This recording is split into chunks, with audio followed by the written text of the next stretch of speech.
Hello, I'm Rhiannon from RT1 Home, and today I'm going to show you all how to make humidity trays. Humidity trays are great to add to your plants in the winter, or if you're in a drier location such as LA or the desert. You're probably going to be low in humidity, so you want to add that extra humidity. Without getting a humidifier, you could make these humidity trays for your plants.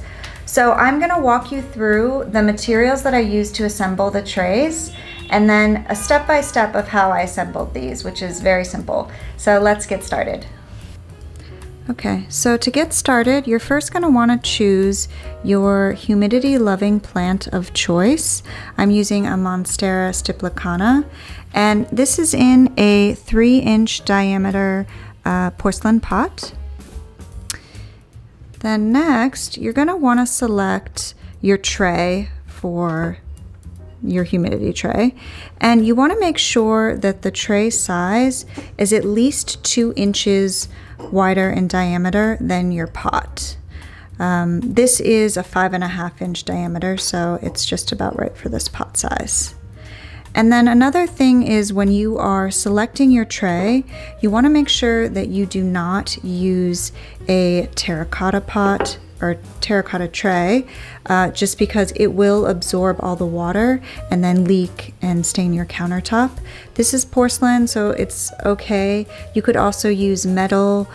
You could use plastic, which I don't recommend, or you could use a ceramic that's coated or glazed. I think should be okay.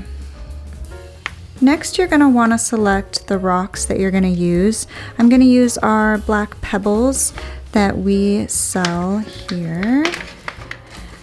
These are about, I would say, 1 to 2 centimeters long on average. This is kind of a medium-sized stone to use for humidity trays.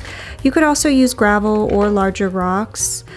I don't really like gravel just because you need so much of it, so much more to fill a tray, but you can use whichever you desire.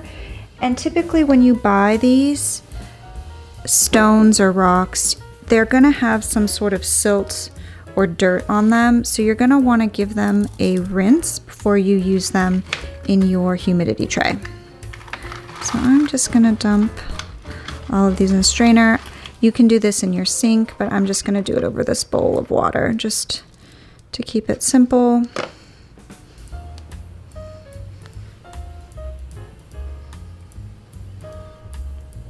And you just want to rinse until the water runs clear. These aren't very dirty, so I only see a little bit of debris coming off of these.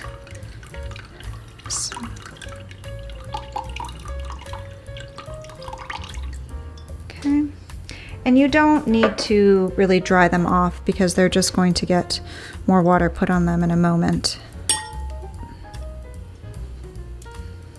Now you will add your rocks to the tray, and you only need a thin layer, probably about 1 inch or so, and you just want to make sure they're evenly spread out, covering the bottom of your tray.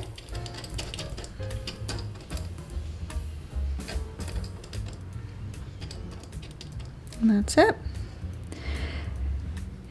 And then the final step is adding water. So when you add the water, the important thing to remember is to only add a small amount so that the bottom of the rocks are covered. If you add too much water and the water goes above the rocks, your plant is going to soak up all of that water and likely get overwatered if it doesn't need the water. If you do want to bottom water your plant, you could add extra water if it's really dry, but it's best to keep it lower so that it's only giving off humidity and your plant isn't soaking up too much water. And then that's it. All you do is place your plant in the center and you have your humidity tray. Thank you so much for watching. If you have any questions, please leave them below in the comments, and please subscribe if you'd like to see more content like this.